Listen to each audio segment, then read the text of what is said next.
All right. So, yeah, talk about suffering. You're right. Let's Right. talk about the suffering in purgatory. Sure. That's one question I think a lot of people have because souls suffer in purgatory, but obviously the suffering souls undergo isn't the same that we have bodily suffering, right? That's not Sure. this kind of tangible physical suffering. So, what kind of suffering goes on there? Yeah, well, first of all, I think it's important to point out that in answering this question, the church has no definitive teaching on the nature of the suffering, only that there is suffering for the souls in purgatory is a part of official church teaching, but the precise nature of it belongs within the realm of speculative theology. So, concerning the question of whether it's like material suffering, well, they don't have bodies, so they're not going to suffer with a body. But Hmm. I will say this, as I point out in my book, some theologians in the past have speculated that it's not out of bounds to posit the idea that God could, by divine power in a miraculous way, activate the sensitive powers that reside virtually within the soul. Because remember, any power, all of our sensory powers, although they require bodily organs, the powers are virtually reside within the soul. This is why in our resurrected body, when the soul is reunited to matter or our bodies, we're going to be able to have sensory powers again, right? And so this follows from the hylomorphic understanding of the human being that even the bodily powers are due to the powers in the soul. They just cannot be exercised unless they have a bodily organ, unlike intellect and will, which are exercised independent of bodily organs. We're using bodily organs in our intellectual and volitional activity, but whenever we're engaging in those activities, they're not restricted to the conditions of matter. Whereas sensory powers require bodily organs, but nevertheless are in the soul. The bottom line is this: it's not outside of bounds to think that God could activate those sensory powers to where the soul experiences a sensation like it would have in the body, and so this would be of a miraculous nature. So some theologians have posited that maybe that's the sort of suffering that the soul in purgatory is experiencing. St. Thomas Aquinas and others would postulate the idea that it's even possible that a soul could be detained by a corporeal or physical fire within the belly of the earth, right? Affirming some sort of physical locality of where the souls are. And this would not be outside of bounds either, because it's possible that God, by divine power, could have a material corporeal fire that, in a sense, detains the soul from acting or being where it wants to be. And that would be a form of suffering. Once again, this is within speculative theology. This is not something that a Catholic has to affirm, but these are positions or theories that theologians throughout the tradition have offered in order to answer that question: what is the nature of the suffering, particularly with regard to whether it's sort of a physical or material suffering. Now, that would be categorized within the secondary forms of suffering, which the theological tradition affirms that there are secondary forms of suffering within purgatory. The primary form of suffering that theologians agree on is the idea that it's the temporary delayment of receiving the beatific vision that's going to be the chief cause of suffering for the soul. Hmm. Where, because the soul's desire for God is way more intense when separated from the body than it is with the body. And the reason for that is that, number one, and on this side of the veil, we're not confirmed in charity. Number two, we have all these distractions to distract us away from intense focus on the Lord, right? Yeah, right. We get a hint of this, with the mystics and the saints who are so in tune with the Lord.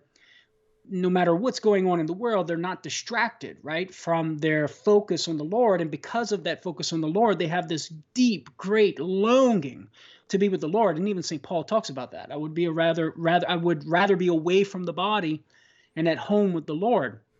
Well, in the afterlife, when the justified soul or the soul of the person who is saved is separated from any forms of distraction. The soul is going to be entirely set on God, right? And that desire for God is going to be very intense. But because of the final purification, because of whatever remaining impediments or impeding the soul from immediate entrance into the beatific vision, there's going to be a great longing that cannot be satisfied. And that's going to be, as the theologians say, the chief form of suffering, the delayment of receiving the beatific vision. And then all the secondary forms of suffering, whether or not God adds some other form of suffering, imposes some other form of suffering, and that's up for debate. Theologians speculate about that. I tend to favor, I'm sympathetic of the view that there would be secondary forms of suffering. I think Aquinas makes a good argument for it, because his argument is every sin that we commit, whether mortal or venial, entails a disordered turning to a created good. In the case of mortal sin, you're putting the created good in the place of your life's ultimate goal. In the case of venial sin, you're turning to a created good without turning away from God, but nevertheless it's still disordered. And because you're turning to some created good in a disordered way, St. Thomas argues that it's fitting that the individual be punished by some other type of suffering other than being debarred in a temporary way from the beatific vision, because it's not only dealing with our ultimate end. The sin not only deals with this disorder relative to our ultimate goal, but it also deals with a disorder relative to created goods. So it's fitting that there would be some form of suffering other than a temporary debarment from the beatific vision. Okay. Yeah, that makes sense. It also seems to parallel the primary suffering in hell, right? Because that's the privation of the beatific vision. That's right. So it kind of, which is even more than the physical punishment in hell. And that is correct. There's kind of a parallel there. Amen. Amen. The chief form of suffering that theologians say in hell is the deprivation, the permanent deprivation of the beatific vision, where the soul naturally made by God desires God, but that desire cannot be satiated. And so there's going to be that permanent deprivation of the beatific vision from which results that extreme torment. And that's precisely because mortal sin entails turning away from God as one's life's ultimate end or goal in an entire way. That order to God is completely destroyed. And so it follows that the chief punishment is going to be the deprivation of that end, of that goal. In venial sin, there is not a turning away from the end, but nevertheless, the order is disturbed in some way. And so you're going to have some kind of deprivation of the end, but just not in a permanent way, like with mortal sin. And so because sin involves some sort of disorder relative to our life's ultimate goal or end, the punishment is going to involve some sort of deprivation to some degree of the life's ultimate end or goal. In hell, it's a permanent deprivation. In purgatory, it's temporary. It's temporal. So eventually the soul will achieve that ultimate end of the beatific vision. Yeah.